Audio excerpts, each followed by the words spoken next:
All right, everybody, take a look at radar with me right now, and you can see some bolts of lightning coming through, and that means we will potentially see a severe thunderstorm today. Potentially. There are no watches and warnings out there yet, but there is rain moving through the area. These are very spotty showers that are coming through. Heavier at times, depending on where those storms decide to land. But here you go. You can see the further east you go, that's where that marginal risk of severity kicks in. The marginal risk is the lowest risk for severe storms that you can hit, but it's still a risk nonetheless. And I'll show you the primary threats coming up. But I do want to mention our entire viewing area is at risk for thunderstorms today. Again, some could be severe, and then on the west side, some are just general thunderstorms.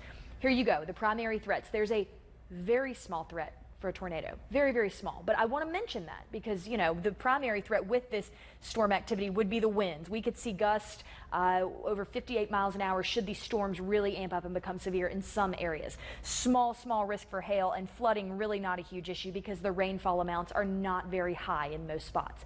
We've got one thing going for us. We've got thick cloud cover. Okay, you can see that right here in Greensboro.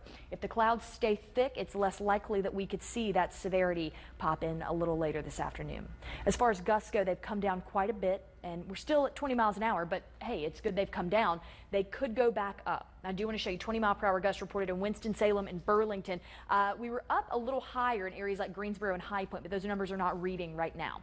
Take a look at Futurecast, and you can see by 10 p.m., probably a little earlier than that, I'd say between 8 and 10, you're going to still see a few spotty showers, but you know what, then all the rain is moving out. You're going to have a gorgeous weekend ahead. So that's a piece of good news. A lot of sunshine coming in for the weekend. Here's some totals for you. A little higher in Winston-Salem and King, along with Reedsville, but much lower in areas like Lexington, Thomasville, Burlington, and Asheboro. So ironically, the further southeast you are, yes, the thunderstorm threat is higher for severity, but the rainfall totals are a bit lower. Temperature-wise out there right now, take a look. You're in the mid-60s to low 70s in the Triad.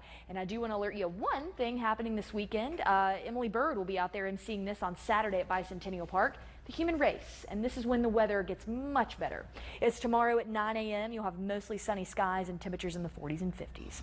Overnight, 40 degrees, becoming mostly clear, and over the next 7 days, take a look. You'll see we do drop pretty significantly, but it's not going to be overly chilly at all. In fact, the 50s, the upper 50s are pretty mild, Brad. So the weekend really does look just fantastic, especially if you have those St. Patrick's Day plans. And we'll focus on that. But again, this afternoon, the main focus is going to be that we really keep an eye on those threats, and any kind of severe warning or watch, you will hear about it first right here on Fox 8. You're going to be with us here for the rest of this newscast, but also online. You know, if we give up, we get those instant updates right there. And you can also follow Radar on the Fox 8 Max weather app. I think that's imperative to share with you guys. Facebook, Twitter, Instagram, we've got you. Email us. We want to keep you up to date. So.